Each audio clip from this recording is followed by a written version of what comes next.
Legends of Tomorrow, Episode 9, Left Behind.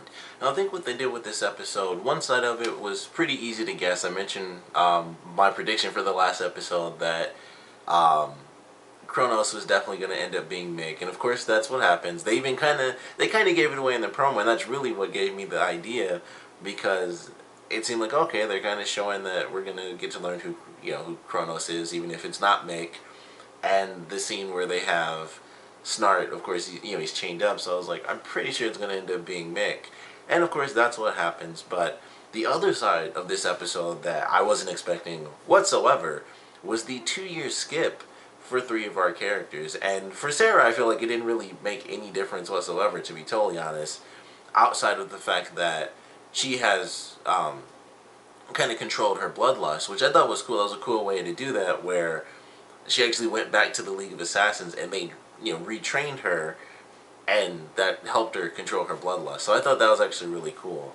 But of course, the main thing with the 2-year skip and, these 3 members of the team seemingly, being left behind, is definitely between Ray and Kendra. And I love the way that they played that. It starts off pretty simple. They're stuck there. Then they do like the 10-minute skip, and it's like, alright, simple enough. 10 minutes, things are pretty crazy. And I was curious, I was wondering, and they answered the question within the episode because, of course, I'd forgotten just like Ray. But the reason they couldn't go back and pick them up is because they weren't allowed to go back and be involved in situations that they were already involved in.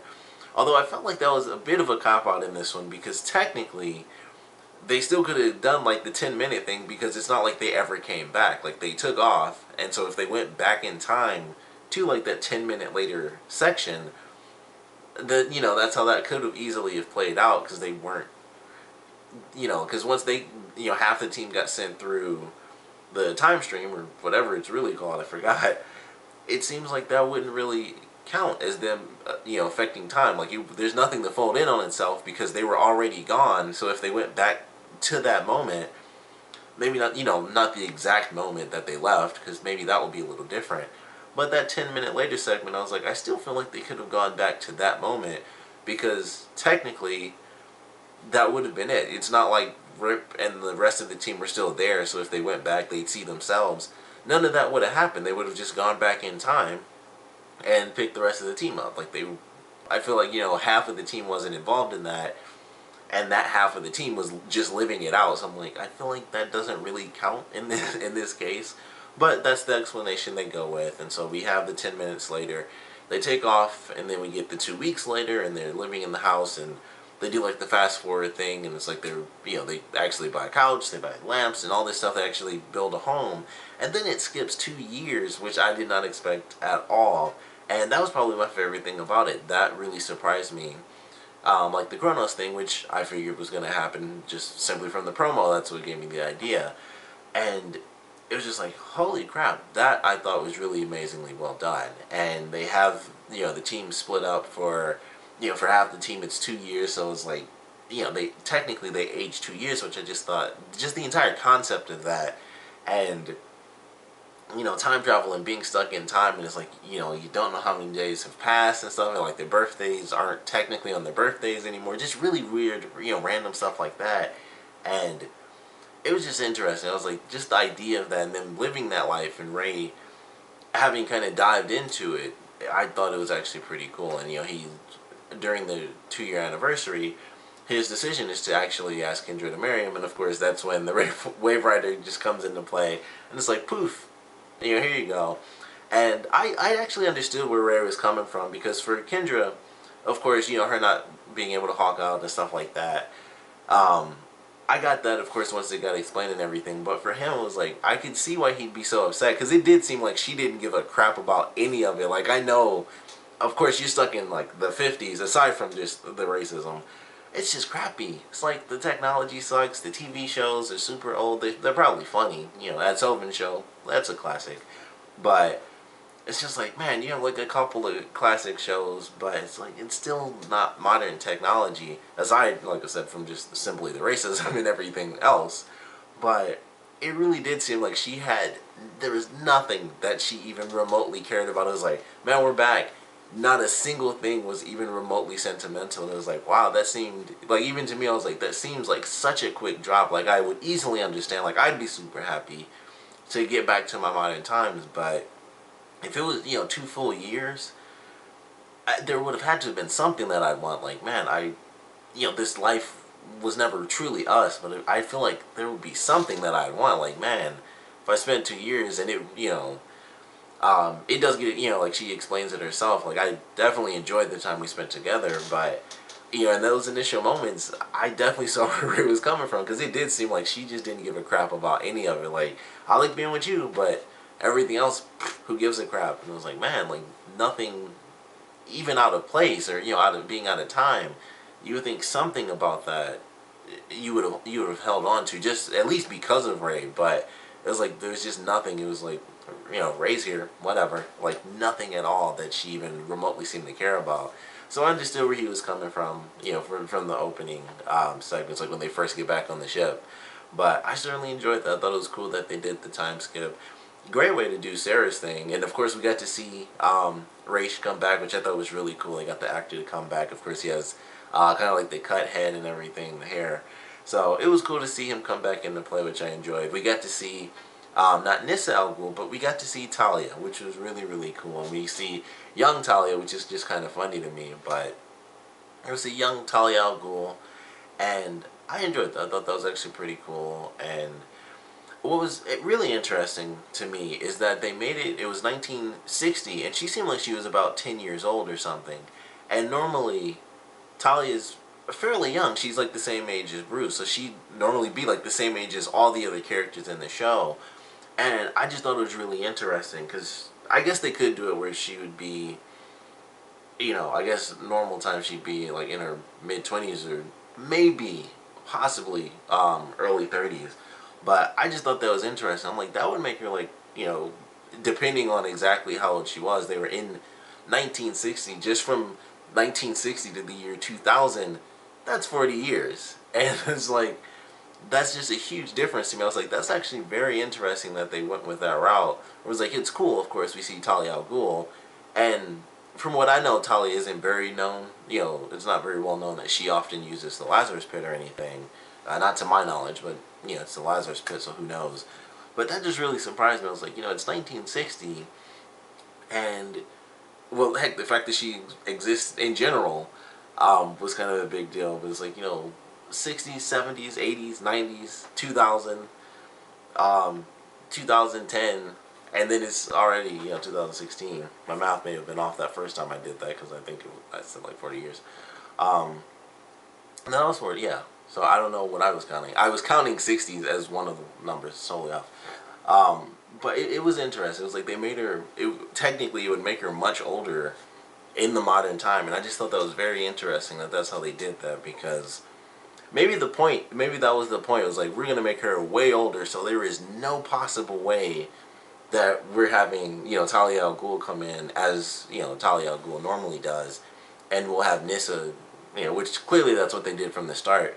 They had Nissa come in, who's normally the, typically the younger sister, but normally with Talia being maybe, early 30s or whatever, Nissa would be like early 20s, mid-20s, stuff like that. And they make it seem like such a drastic difference.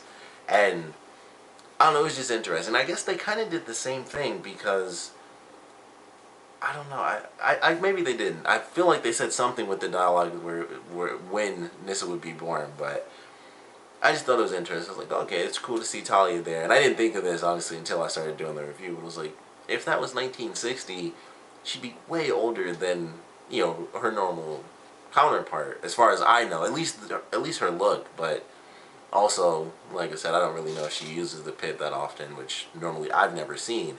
But I just like that. I thought it was cool, of course. Nice little nod to the comics where we actually see Talia for the first time in this version of the universe. So that was definitely pretty cool. Got actually a pretty good fight scene. I actually enjoyed the fight towards the end of this episode. Just everything that played out. We got some really cool moments, and I was kind of glad it didn't stay permanent, but we had a really great moment with Snart when he actually froze his hand off. I, of course, thought he was aiming at the handcuffs, and then he just froze his hand and shattered it. I was like, that's a great moment. That was a really good moment. And I'm fine that they rebuilt his hand, and it was like, because for some people it's like, oh, they have this epic moment, and then it means nothing. It was a minor moment. It wasn't like he died, and then they brought him back to life. That would be a little bit like, oh, that kind of sucks, because it was a huge thing, and then it's like, psych, he's alive. So him just like shattering his hand, still very valuable, because it was just a hand, so it wasn't that big of a deal to me. But I really enjoyed that. I was like, man, that was a really cool moment. He tried to escape, and they have the epic fight scene with the League of Assassins, and well, I guess that wasn't really the cool fight scene. Technically, Kendra versus Sara was cooler than the League of Assassins versus Chronos. But when the team came in to fight against Chronos, or Mick, that I enjoyed, because they were like, especially with Kendra, they had some really great wire work for her in this episode. So I really loved that. That was actually very fun to watch.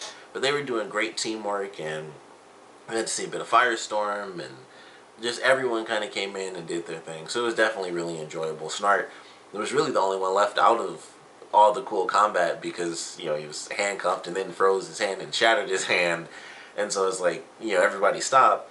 And of course we get earlier in the episode, we actually get the explanation as to how it even remotely makes sense that Mick is Chronos. And of course it's time stuff.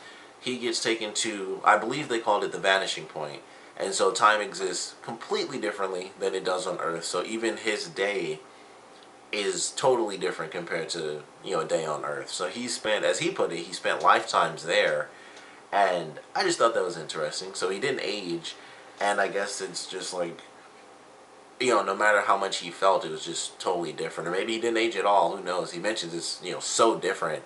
Maybe it's physically on his body different as well, because of course he didn't look any older. But he trained with them, and once everything happened in order, and they say that they found him like in the forest. So wherever he was at, maybe they sent him back. Maybe when they did that, he was somewhere in like really, really old times. Because I was thinking like he could have, gotten off a mountain or something, or out of a forest. Would have been easy, but they never do say what time it was. But the way they explained it, where he's like, I was going insane. I was like eating rats and stuff. I was like, they had to have sent him back to like the 1600s or something insane. Because he could have just walked out. Like, he'd be stuck in a crappy time. But I'm like, he could have just escaped the forest and just found somebody. But it just seems so different the way they explained it. Like, it had to have been some crazy distant time in the past where he was just completely alone. And then the Time Masters find him, and then they train him and stuff like that. So he kind of lives outside of space and time until everything happens. And still really weird time stuff, because they found him. And still really weird, because of course he went through that mission, so it's like, I still don't understand. It's, time travel is always really hard to make it make sense. Because it's like, he knew what was happening, and it's like, alright, so he was left there, and he went through the whole crazy thing, and the Time Masters found him. But you would think that they'd know that he was a part of the team, but instead they trained him for a super long time. And I guess that's just how that played out. They mentioned at the end, like, maybe he was under a bit of control, and he was crazy. So maybe that was their plan the whole time. Like, alright, well, he lost his mind.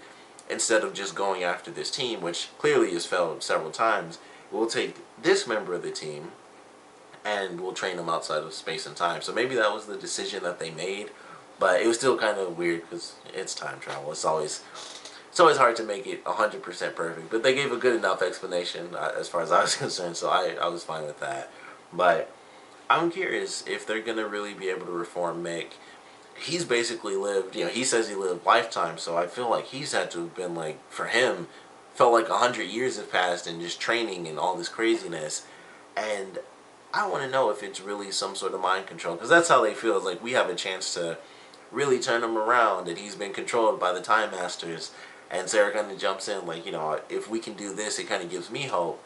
And I'm like, I just feel like it's not the same thing. I feel like they really just trained him, and he naturally lost his mind, but of course, kind of being reintegrated into society, even in the weird, Time Masters sense. I feel like it was still just his decision. He even says, like, they didn't have to ask me. I jumped at the chance to kill all of you. So I don't think he's really under any sort of control. And I don't know if there's any sort of reform or anything like that. But I love the fact that they have it now. I was glad he didn't die, because now we get this whole different version of him. And it's just like, this is crazy. I can't wait to see what they do with it, because it's just so drastically different. And like I said, I figured it was going to be him from the last episode, but the fact that he survived is probably like the best thing about it. But I really enjoyed this episode. I'm excited, of course, to see where they're going. They go to the future, and the promo makes it seem like it's just sheer disaster. They have to kill like a kid and stuff, but if they don't kill this kid, he'll grow up to be really dangerous, and all this other, weird, crazy stuff. And I'm sure we'll get some more of Mick's storyline in the next episode, now that they have him and they, figure out how we help him, which may or may not be possible. So I'm very curious what's going to be happening with that. Of course, we still have a ton of questions as far as how the heck is this season going to end? Are they going to beat Vandal Savage in this season? Is it going to continue into season 2?